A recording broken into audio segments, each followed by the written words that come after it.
नमस्कार। बहुत ही शानदार मुकाबला और गजब का मुकाबला देखने को मिला। ऐसे मुकाबला आमतौर पर देखने को मिलता नहीं है, जो कि वीवो आईपीएल 2021 के इस 27वें मुकाबले में बहुत ही शानदार, बिल्कुल चौके और छक्के की बारिश देखने को मिली दोनों टीमों की तरफ से। ये नहीं कि एक तरफ से। कहा जाए तो जिस तरह की गेंदबाजी कल हुई, गेंदबाजों का दिन नहीं रहा। अरुण जेटली स्टेडियम दिल्ली के मैदान में बिल्कुल दिल जीत लेने वाली पारी पोलार्ड के द्वारा देखने को मिला, और वहीं पहले इनिंग में राइडू के पारी देखने को मिला।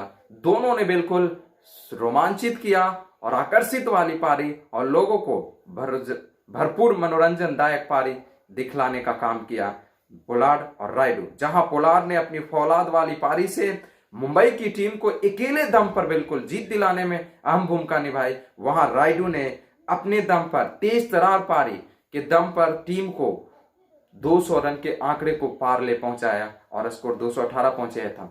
स्वागत है आप सभी का रेनकोम स्पोर्ट्स पर। मैं संदीप। आईपीएल 2021 का ये 27वां मुकाबला चेन्नई सुपर किंग्स और मुंबई इंडियंस के बीच। दो ऐसी बड़ी टीम जो कि अब तक के सबसे ज्यादा टाइटल आईपीएल में जीतने में कामयाब हासिल की है। जहां मुंबई की टीम 5 टाइटल जीत चुकी है, वहीं चेन्नई दूसरे स्थान पर 3 टाइटल जीत चुकी है। ये दो बड़ी टीमों के बीच बहुत ही बड़ा राइवलरी होने वाला मुकाबला था, जहां मुंबई इंडियंस के कप्तान ने टॉस जीता और पहले क्षेत्ररक्षण करने का फैसला किया और आमंत्रित किया चेन्नई सुपर किंग्स के कप्तान को पहले बल्लेबाजी करने के लिए उनकी टीम को। शुरुआत अच्छी नहीं रहती है। चौथे 4 रन के स्कोर पर पहला विकेट गिर जाता है और पहले ओवर में ही बोल्ट ऋतुराज गायकवाड़ को आउट कर देते हैं। उसके बाद मोइन अली आते हैं बल्लेबाजी करने के लिए। मोइन अली जो कि बहुत ही शानदार फॉर्म में इस समय दिख रहे हैं, और जो उनको पोजीशन मिला है, जो बल्लेबाजी क्रम का स्थान मिला, वो बहुत बढ़िया से बाखूबी से निभा रहे हैं। और उन्होंने एक बार फिर से खड़े उतरे फैफ डु प्लेसिस के साथ, और दूसरे विकेट के लिए शानदार साझेदारी 108 रनों की देखने को मिली। और यदि बात करूं तो ये विकेट जाकर कुल मिलाकर 60 गेंदों में, लगभग 61 गेंदों में 108 रनों की दोनों के बीच एक महत्वपूर्ण साझेदारी, और कहा जाए तो एक अच्छा प्लेटफॉर्म तैयार कर दिया दोनों ने मिलकर। 11वें ओवर की 5वीं गेंद पर जाकर आउट होते हैं मोइन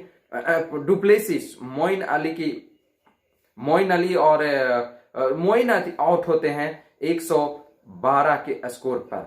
112 के स्कोर पर जाकर दूसरा विकेट गिरता है जब 11वें ओवर की 5वीं गेंद रहती है। वहां से फिर बहुत ही शानदार गेंदबाजी का वापसी देखने को मिलता है अगले 2 ओवरों तक। अगले 12वें ओवर में, यानी ठीक 12वें ओवर में फिर 2 विकेट देखने को मिलता है। 12वें ओवर की 5वीं गेंद पर और फिर 6ठी गेंद पर पोलार्ड 2 विकेट चटका लेते हैं, और पहला विकेट गिरता है डु प्लेसिस के रूप में, जो कि बहुत ही शानदार पारी खेल रहे थे। वहीं दूसरा विकेट रैना का गिर जाता है। तो कुल मिलाकर 3 विकेट गिर जाते हैं 116 के स्कोर पर, और 4 विकेट हो जाते हैं 12वें ओवर में। वहां से बिल्कुल अब लग रहा था कि पारी कैसे बढ़ेगी। अब कहीं ना कहीं मुश्किल है। जडेजा आते हैं और राइडू रहते हैं बल्लेबाजी क्रम में। 2 ओवर तक राइडू कहीं ना कहीं अपने आप को रोक कर रहते हैं, और अंबाती राइडू का 2 ओवर रोका, और अगले यानी 14वें ओवर से उनका पारा चढ़ जाता। रनिंग अलग ही हो जाती है, बल्लेबाजी करने की जो शैली होती है वो बिल्कुल चेंज हो जाता है, और वहां से बहुत ही तेज तरार और शानदार पारी देखने को मिलता है राइडू के द्वारा। जैसे लग रहा हो कि धोनी बल्लेबाजी कर रहे हैं, उस तरह की चौके और बड़े बड़े छक्के लगाते हुए दिख रहे हैं। और जडेजा ने बहुत ही बढ़िया साथ दिया, बखूबी साथ दिया। वो ज्यादा कुछ उन्होंने नहीं किया एक्स्ट्रा, बस सिंगल निकालकर स्ट्राइक रोटेट कहा, और राइडू को हमेशा उन्होंने कोशिश किया और उसमें सफलता हासिल किया स्ट्राइक पर रखने का। दोनों के बीच बहुत ही शानदार साझेदारी हुई 5वें विकेट के लिए। जब 12वें ओवर की अंतिम गेंद पर जब गिरा था चौथा विकेट, तो उस समय स्कोर था 116। लेकिन जब टीम 5वें विकेट के रूप में कहा जाए तो साझेदारी हो गई 102 रनों की, और जबरदस्त साझेदारी हुई। यदि देखा जाए तो 7 से 15 ओवर के बीच में चेन्नई सुपर किंग्स की टीम ने 87 रन बनाए, जिसमें 3 विकेट गंवाई। और उसके बाद अंतिम के 5 ओवर यानी 15वें ओवर के बाद जडेजा राइडू ने क्या पारी खेली। 16 की औसत से 82 रन बनाए, और चेन्नई की टीम एक भी विकेट नहीं गंवाए। राइडू ने अपनी अर्धशतक पूरा की, बहुत ही तेज तरार अर्धशतक मात्र 20 गेंदों में पूरा किया। और वहीं जडेजा ने 22 गेंदों में 22 रन बनाकर बेहतरीन साथ निभाया। यदि मैं बात कर लूं बल्लेबाजी क्रम की चेन्नई सुपर किंग्स टीम की तरफ से, तो चेन्नई की तरफ से ऋतुराज गायकवाड़ बढ़िया बल्लेबाजी नहीं किए, 4 रन बनाकर आउट हो गए। वहीं फैफ डु प्लेसिस और मोइन अली की एक बहुत ही शानदार पारी देखने को मिली। फैफ ने 50 रन बनाए, अर्धशतक एक बार फिर से लगातार इस आईपीएल में 34 अर्धशतक पारी देखने को मिली। वहीं मोइन 58 रन बनाए 36 गेंदों में, 5 चौका 5 छक्का। रनाज विफल रहे और रायडू 27 गेंदों में 72 रन 267 के स्ट्राइक रेट से 4 चौके 7 छक्के लगाए। और वहीं जडेजा 22 रनों की पारी खेली। यदि गेंदबाजी की बात करें तो बोल्ट बहुत ही महंगे साबित हुए, 4 ओवर में 42 रन। बुमराह को भी 1 विकेट मिला, लेकिन आईपीएल इतिहास में बुमराह अब तक के सबसे महंगे ओवर इस मैच में किए। उन्होंने 4 ओवर में 56 रन दिए, 14 की औसत से 1 विकेट जरूर मिला था उनको, और वो विकेट था, विकेट जो लिए थे वो मोइन अली का था। उसके बाद देखा जाए गेंदबाजी तो पोलार्ड ने बेहतरीन गेंदबाजी की, 2 ओवर में 12 रन मार दिया, 2 विकेट लिए। तो ये गेंदबाजी रही, चार भी कुछ नहीं कर पाए, 4 में 32 दिए। उसके बाद यहां से मैं बात करूंगा मुंबई इंडियंस टीम की, क्योंकि 218 का टारगेट यानी 219 रन बनाने थे। 20 ओवर में चेन्नई की टीम 218 रन बनाई, मात्र 4 विकेट गवाकर। बहुत ही लाजवाब पारी, शानदार पारी रहे। अब यहां से मुंबई इंडियंस की टीम पीछा करने के लिए उतरती है। मुंबई इंडियंस की टीम बहुत ही गजब की शुरुआत देती है। 6 ओवर में ही, पावर प्ले में ही क्विंटन डिकॉक और रोहित शर्मा 58 रन जोड़ देते हैं। जहां की चेन्नई की टीम 49 रन जोड़ती है, उससे 9 रन एक्स्ट्रा जोड़ती है। दोनों के बीच बहुत ही शानदार पारी चल रही थी। 10 की औसत से रनों की गति बरकरार थी और मैच में बिल्कुल शुरू से ही मुंबई इंडियंस की टीम बनी हुई थी। मैच बिल्कुल 50-50 का चल रहा था। इसी बीच 8वें ओवर की चौथी गेंद होती है, जो आते हैं गेंदबाजी करने के लिए शार्दुल ठाकुर। ऐसी गेंद होती है जिसमें रोहित शर्मा चांस लेते हैं बड़े स्ट्रोक खेलने के लिए, और उस स्ट्रोक को खेलने के चक्कर में रोहित शर्मा कैच दे पाते हैं और ठाकुर पहले विकेट का झटका दे देते हैं वहां पर। और इस तरह से ठाकुर जो कि पहले ओवर की गेंदबाजी करने आते हैं, और इस तरह से पहले विकेट का पतन होता है 71 के स्कोर पर रोहित शर्मा के रूप में। और रोहित शर्मा जो कि अपने बल्लेबाजी क्रम में 24 गेंदों में 35 रन बनाते हैं, जिसमें 4 चौके 1 छक्के देखने को मिलते हैं। ठीक अगले ओवर में गेंदबाजी करने के लिए आते हैं रविंद्र जडेजा। रविंद्र की फिरकी और रविंद्र की स्पिन वाली गेंदबाजी में सूर्य कुमार यादव फंस जाते हैं। एक ऐसी गेंद जो कि टप्पा पड़ने के बाद बिल्कुल बाहर थोड़ी सी निकलती है और अचानक हल्की अंदर सी तरफ आती है, और बैट और पैर के बीच में तो गैप रहता है, लेकिन बिल्कुल लगभग 5वीं स्टंप पर गेंद रहती है और बल्ले के बिल्कुल निचले हिस्से से चूमते हुए विकेटकीपर के दस्तानों में चला जाता है और सूर्य कुमार वहां पर आउट हो जाते हैं। उसके बाद फिर आते हैं बल्लेबाजी करने के लिए कुणाल पांड्या। क्विंटन डिकॉक अगले ओवर में फिर आउट हो जाते हैं मोइन अली की गेंद पर, कॉटन बोल्ड हो जाते हैं। एक ऐसी गेंद जो कि सिर्फ उन्होंने ड्राइव किया था, सीधे बल्ले से मात्र खेला भर था, और हाथों में कैच दे पाते हैं। और इस तरह से लगातार 3 ओवर 8, 9, 10 तीनों ओवर में विकेट गिरते हैं और 81 पर जाकर 3 विकेट हो जाता है, जहां 71 पर कोई विकेट नहीं था। पहला विकेट गिरा था 81 यानी 10 रनों के अंदर मात्र 3 विकेट गवा बैठती है टीम, और वो ओवर रहता है 10वें ओवर में जाकर 3 विकेट गिर जाते। वहां से कुणाल पांड्या और पोलार्ड की पारी शुरू होती है। दोनों मिलकर पहले तो शुरुआत में मंच बनाते हैं, धीरे धीरे पारी को आगे बढ़ाते हैं। यानी कुल मिलाकर देखा जाए तो 2 ओवर तक ज्यादा कुछ नहीं करते हैं। 12वें ओवर में स्कोर पोलार्ड और कुणाल पांड्या मिलकर 94 के स्कोर पर लेकर पहुंचाते हैं 81 से, यानी 13 रन बनाते हैं 12 गेंदों में। उसके बाद 13वें ओवर की मैं बात करूं तो गेंदबाजी करने आते हैं रविंद्र जडेजा। 2 गेंद में कुछ नहीं करते हैं पोलार्ड, लेकिन तीसरी गेंद पर छक्का मिड विकेट के ऊपर से, चौथी गेंद पर छक्का बिल्कुल सर के ऊपर से, और 5वीं गेंद पर कुछ नहीं करते हैं, 6ठी गेंद पर छक्का। यानी उस ओवर में 3 छक्के देखने को मिलते हैं, और वो ओवर बिल्कुल काफी महंगा साबित होता है। 20 रन बनाते हैं पोलार्ड, और वहीं से मोमेंटम चेंज होता है मुंबई इंडियंस का। और ठीक अगले ओवर में फिर आते हैं शार्द लुंगी नगेडी गेंदबाजी करने के लिए। उनकी ओवर में भी 20 रन बनते हैं, 16 रन बनते, 130 पर स्कोर जा पहुंचता है। फिर उसके बाद 15वें ओवर में गेंदबाजी ठाकुर करने आते हैं, उस ओवर में भी 23 रन बटोरते हैं पोलार्ड।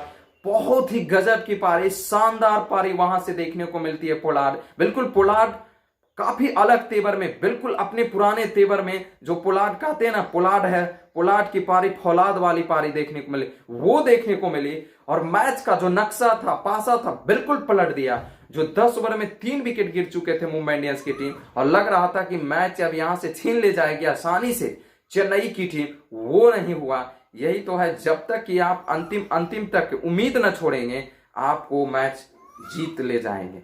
और वही किया पोलार्ड ने।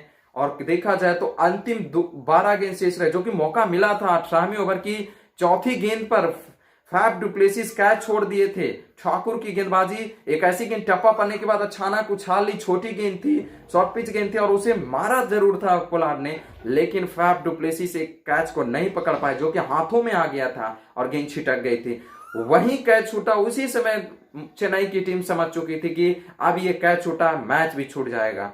और उस तरह से वहां से पोलार्ड जब आउट होते तो वहां 13 गेंदों में 31 रन बनाने थे, लेकिन 12 गेंदों में 31 रन बना सैम करन, जो कि बेहतरीन गेंदबाजी कर रहे थे। 17वें ओवर में उन्होंने विकेट दिलाई, और उसके बाद 19वें ओवर में उन्होंने विकेट दिलाई। अपनी तरफ से बहुत भरपूर प्रयास कर रहे थे।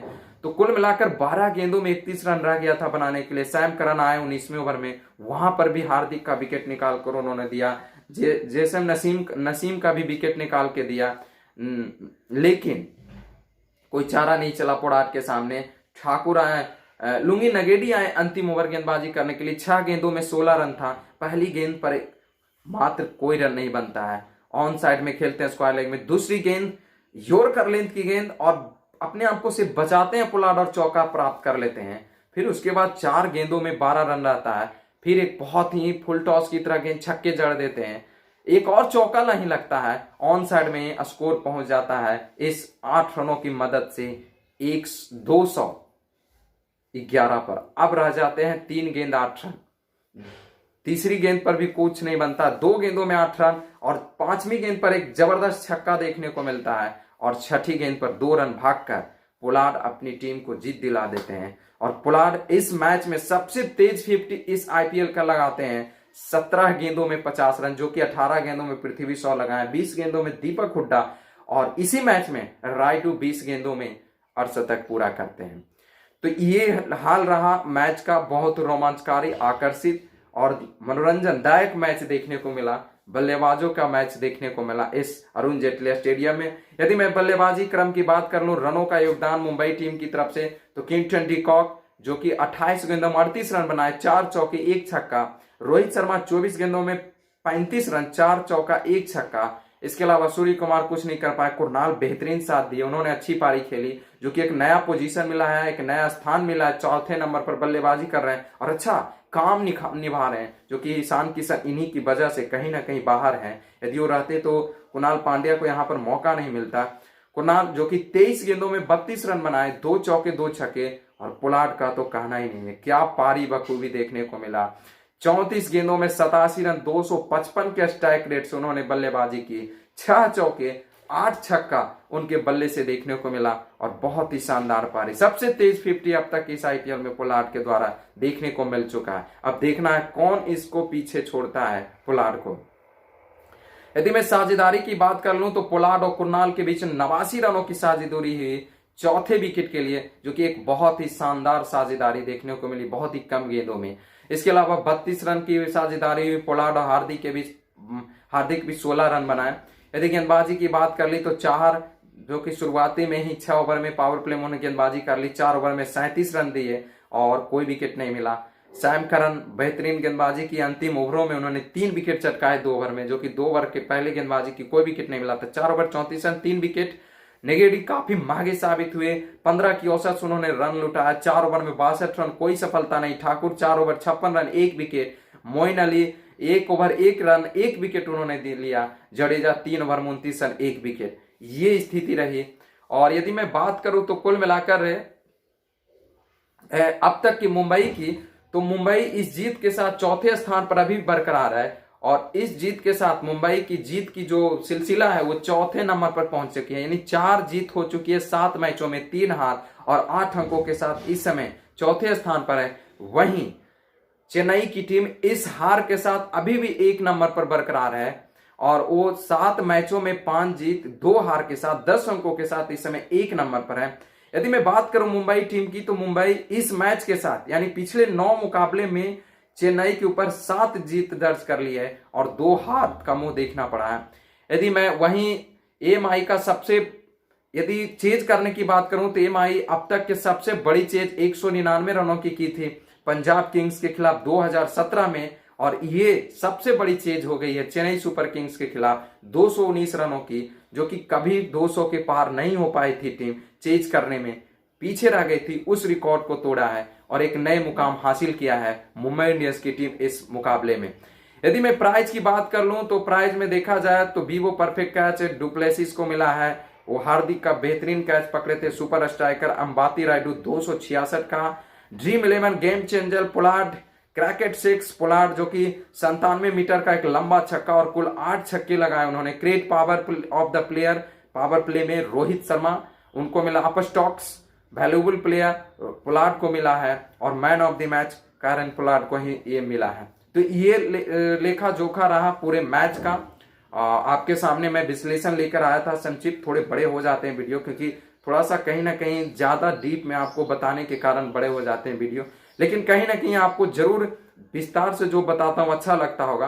तो अच्छा लगता हो तो आप लाइक कमेंट और करके जरूर बताएं और न्यूज को शेयर भी करें, बताएं लोगों के पास पहुंचाएं कि क्या स्थिति रहा मुंबई और चेन्नई के बीच के मैच का। यदि आप चैनल को अब तक सब्सक्राइब नहीं किए तो चैनल को सब्सक्राइब कर ले और घंटी दबा लें, जिससे कि आप तमाम खबरों से स्पोर्ट्स रेनकोम स्पोर्ट्स पर आप हमेशा पहले पहुंचेगा, खबर आपके द्वारा आपके पास लेकर आएगा। विदा लेता हूं, एक नई खबर के साथ फिर आपसे जुड़ता हूं। धन्यवाद।